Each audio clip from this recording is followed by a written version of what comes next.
देख रहे हो आमू कितना खूबसूरत लग रहा है, कितना बेहतरीन उसे आरास्ता किया गया। इसके परस्तार इसके ज़रो जवाहरात उठाकर नहीं ले जाते?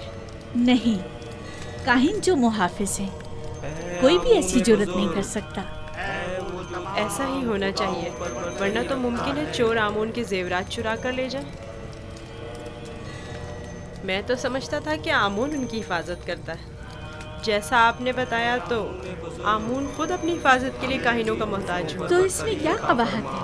आमून का शुमार सबसे ज्यादा कीमती और आम चीजों में होता है, हमें उसकी हिफाजत करनी चाहिए। मेरे बंदों,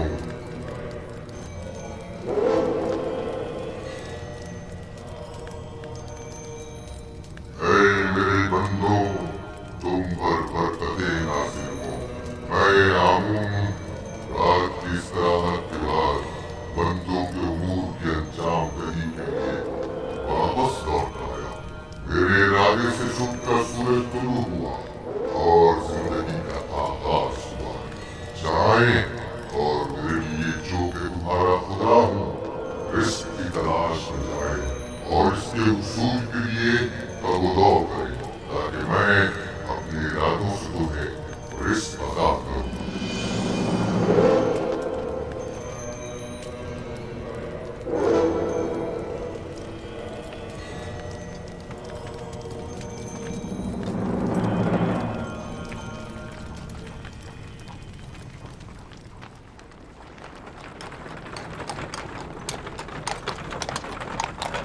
माफ़ कीजिएगा बानो, ये आमून था जो लोगों से मुखातिब था। क्या तुमने खुद नहीं देखा? हाँ देखा तो है, लेकिन एक पत्थर तो कलाम नहीं कर सकता ना। आमून पत्थर नहीं है, वो एक रूह है जो इस शक्ल में मुजस्सम होकर आता है।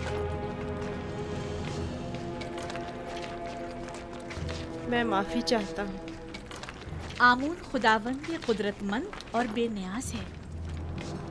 लेकिन मैंने आज उसकी बहुत सी न्याज़मंदियाँ देखी हैं।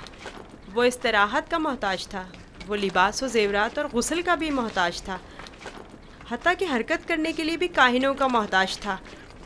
यहाँ तक कि वो अपनी हिफाजत भी खुद नहीं कर सकता, बल्कि दूसरों का मोहताज था। वो जाओ मकान, ज़नो फर्जंद और बहुत सी दीगर चीज़ों का भी मोहताज था।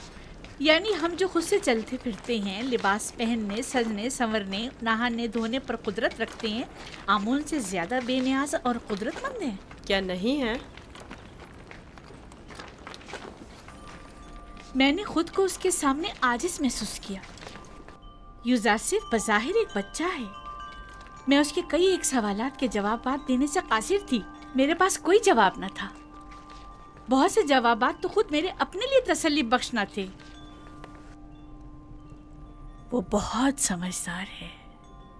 आप फिक्रमंद मत होइए, मैं उसे अपने साथ माबद ले जाकर खुद ही उसे सब कुछ सिखा दूंगा।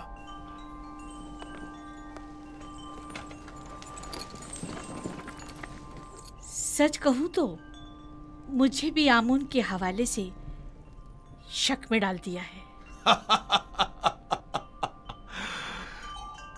तो यूं कहिए, शिकारी खुद शिकार का असीर हो गया।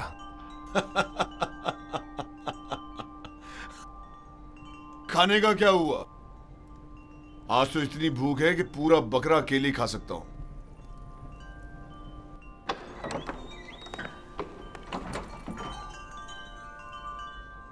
खाना हाजिर है आली जनाब।